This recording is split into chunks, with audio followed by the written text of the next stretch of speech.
tragedy this Veterans Day weekend as 5 U.S. service members have died after their helicopter crashed during an apparent training accident.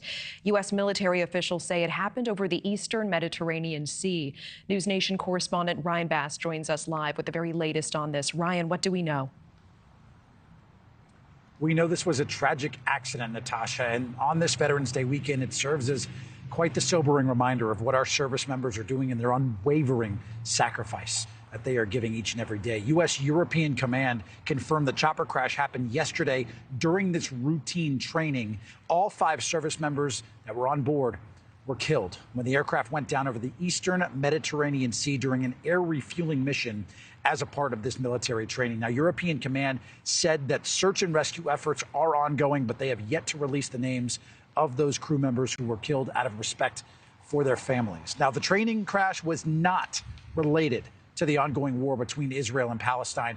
EUCOM saying in a statement that the incident was, quote, purely related to training, and there are no indications of hostile activity. Secretary of Defense Lloyd Austin said that they will continue to investigate what happened and that, quote, it is another stark reminder that the brave men and women who defend our great nation put their lives on the line each and every day to keep our country safe. They represent the best of America.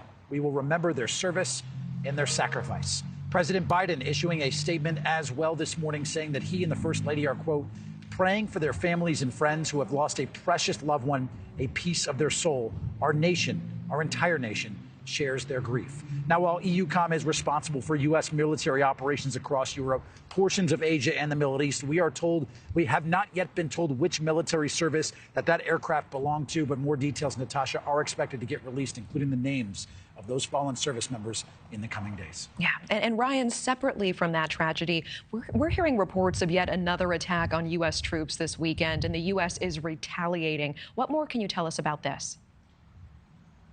Well, Natasha, what I can tell you is 2 one-way drones were fired yesterday at U.S. and coalition forces in Syria. One of those drones was shot down. Another one landed. However, it did not detonate. Thankfully, no reports of any injuries or any damage to infrastructure in yesterday's attempted drone strike on those U.S.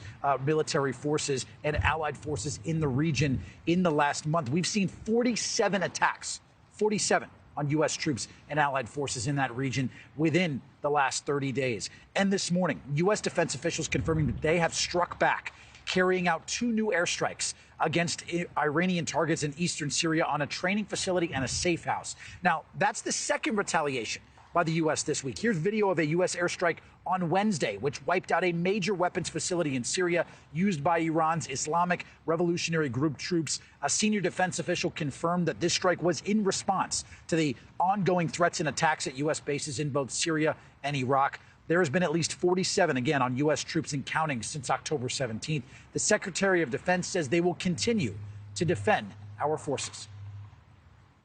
What we're seeing is the prospect of a significant escalation of attacks on our troops and our people throughout the region.